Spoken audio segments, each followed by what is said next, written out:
İngiltere'nin saygın gazetelerinden Financial Times kapsamlı bir analiz hazırlayarak muhalefetin gelecek yıl yapılması planlanan seçimlerde Erdoğan karşısında kimi çıkaracağına dair öngörülerde bulundu. Erdoğan'ı yenmek, Türkiye'de muhalefet bir şampiyon arıyor başlığının kullanıldığı makalede, muhalefetin Cumhurbaşkanlığı adayını açıklamakta gecikmesinin elindeki en iyi fırsatı yitirmesine sebep olabileceği belirtildi.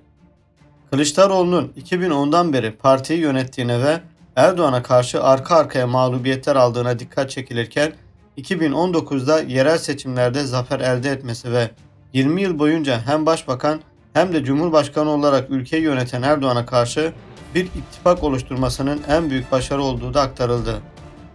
Rusya ile Ukrayna arasında 24 Şubat'ta başlayan savaş ile birlikte Türkiye'nin bir arabulucu olarak NATO ülkeleri gözünde önemini arttırdığına ve Erdoğan'ın bu fırsatı kullandığına da değinilirken Mart ayında Erdoğan anketlerde ufak bir artış gördü fakat bunun gerilediğine dair işaretler var yorumuna yer verildi. Öte yandan muhalefetten bir yetkili ise eğer bana geçen yıl sorsaydınız bu seçimde zafer çantada, Erdoğan kaybedecek derdim. Fakat şimdi bu konudan daha az eminim dedi. Muhalefet kanadında en büyük endişenin Kılıçdaroğlu'nun kendisini Erdoğan karşısında aday göstermesi ve Erdoğan'ın onu canlı canlı yemesi olduğu aktarılırken 5 ittifak partisinden üst düzey bir yetkili Kılıçdaroğlu aday olmaya can atıyor. En iyi cumhurbaşkanı olacağına kuşkum yok fakat o kazanma ihtimali en düşük olanı dedi. Analizde aday olarak kim seçilirse seçilsin karşısına Mart ayında enflasyonun %61'e çıkmasına rağmen halen ülkenin en popüler siyasetçisi olan kurnaz ve deneyimli bir siyasetçi çıkacak denildi. 2014 yılında Erdoğan'ın 13 puanlık bir farkla kazandığı belirtilirken yapılan anketlerde Erdoğan karşısında kafa kafaya yarışabilecek iki potansiyel aday olduğu belirtildi. Financial Times bunların Mansur Yavaş ve Ekrem İmamoğlu olduğunu aktardı. Yavaş'ın muhafazakar ve milliyetçi olduğunu fakat aynı zamanda deneyimli olduğuna da dikkat çekilirken İmamoğlu'nun da öne çıktığı belirtildi. Fakat İmamoğlu'nun Erdoğan'ın yarattığı Cumhurbaşkanlığı sisteminin rafa kaldırmak için çok hırslı olduğuna dair yorumlar yapıldı. Muhalefetteki küçük partilerden birinin üst düzey yetkilisi, o yeni bir Tayyip Erdoğan olabilir, kimse bunu istemez. Bir kez o role geldiğinde ve bütün o güçle istediğini yapabilirsin yorumunu yaptı. Gazeteye konuşan ve İmamoğlu'na yakınlığıyla bilinen bir yetkili ise Erdoğan ile tek benzerliği Karadenizli olması ve gençken futbol oynaması. Bu ikisi haricinde hiçbir ortak noktaları yok dedi. Gazeteye konuşan üst düzey bir İYİ Parti yetkilisi, Akşener'in Erdoğan'ı ilk turda kolayca yenebilecek ve bir ikinci tura kalmadan zafer elde edebilecek bir aday aradığını aktardı. Financial Times ise Akşener'in İmamoğlu'na destek verebileceğine dair işaretler olduğunu yazdı. Financial Times'ın makalesinde HDP'ye de geniş yer ayrıldı. Makalede aday belirlerken en önemli detay Türkiye'nin en büyük Kürt azınlık partisinden onay almak olmalı. Seçimlerde %12 oy alması beklenen parti şu an bir ittifakın içinde değil. Kılıçdaroğlu, İmamoğlu ve Yavaş arasında Kılıçdaroğlu ve İmamoğlu HDP tabanına daha yakın yorumu da yer aldı. Yavaş'ın ise milliyetçi geçmişinin HDP tabanından karşılık göremeyeceği belirtildi. Analizde Kılıçdaroğlu'nu eleştirenler onun anketlerde rakipleriyle arasını kapatmasını beklediğinden şüpheleniyor.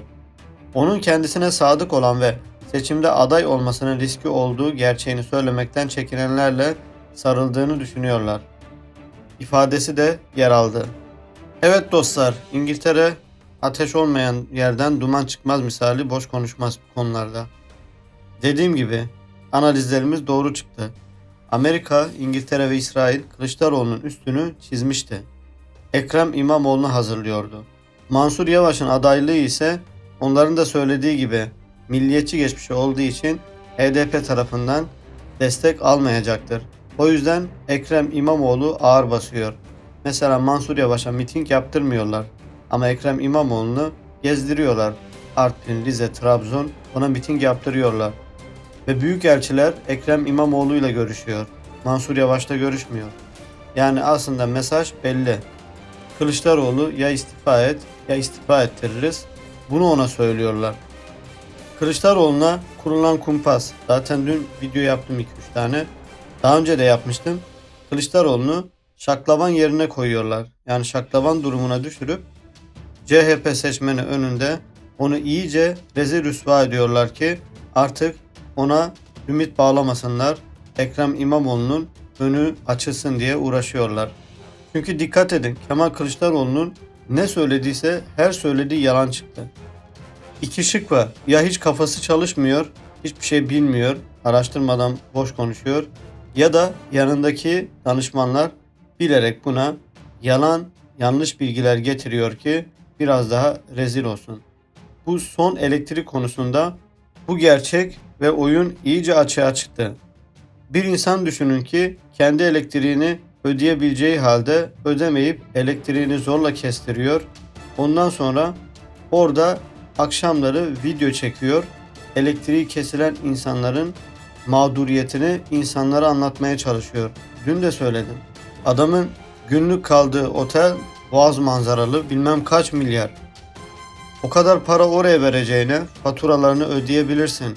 CHP olarak bir kampanya başlatıp faturasını ödeyemeyen fakir fukaralara fatura ödeyebilirsin. Böyle milletin sempatisini daha çok kazanırsın. Böyle biraz daha samimi görünürsün. Ama öbür türlü sadece provokasyon amaçlı olduğu her türlü belli. Yani şuna benziyor. Açın halinden anlamak için ne yapıyor? Yemeği var, yemek yemiyor. Yemiyor gibi görünüyor. Arka planda ise yemeğin anasını ağlatıyor. Yani böyle bir şey. Ne kadar samimi olabilirsin bu halde, ne kadar insanları kandırabilirsin provokasyonlarınla, yalanlarınla, dolanlarınla. Tabii bir de şöyle bir gerçek var. Koltuk sevdası. Yani bu koltuklara oturanlar bir türlü oradan kalkmak istemiyor. Adam yürüyemese bile, ayakta duramasa bile, yani her söylediği yalan çıksa bile oraya oturmuş kalkmak istemiyor. Yani tatlı geliyor. Şey vardır ya, saltanat. Saltanat son nefese kadar hep tatlı gelir. Veremezsin kimseye. Bu da öyle bir şey. Koltuğu veremiyor. Kaç tane seçim kaybettim. Kaç tane. Kaç tanesinde rezil rüsva oldum. İstifa edeceğim dedim. Bilmem ne yapacağım dedim. Hiçbirinde istifa etmedin. Kendi A takımını kendin düzenledin. Kendin oluşturdun. Etrafına koydun. Onlar bile seni satıyor. Zaten Ekrem İmamoğlu adeta Cumhurbaşkanlığı adaylığını ilan etmiş durumda. Mitingden mitinge koşuyor. İBB Belediyesi umrunda bile değil. İstanbul ya da millete hizmet etmek hiç umrunda değil. O şu an Cumhurbaşkanlığı aşkıyla yanıp tutuşuyor. Onu bir de pohpohluyorlar. Tabi ajanlar da, istihbaratlar da bunu destekliyor. O şu an sarhoş böyle. Ne yaptığını ne ettiğini bilmiyor. Her yere Cumhurbaşkanlığı adayı sevdasıyla ve sarhoşluğuyla gidiyor. Kendini kaybediyor. Saçma sapan yalan dolanlarla insanları kandırmaya çalışıyor. Evet dostlar, lütfen videoyu beğenelim, yorum yapalım ve ondan sonra mutlaka paylaşalım ki bu tarz videolar daha çok öne çıksın, erişimi artsın, daha çok kişiler izlesin, dinlesin ve ona göre belki bizim de çorbada, sizin de çorbada tuzunuz olur. Hepiniz Allah'a emanet.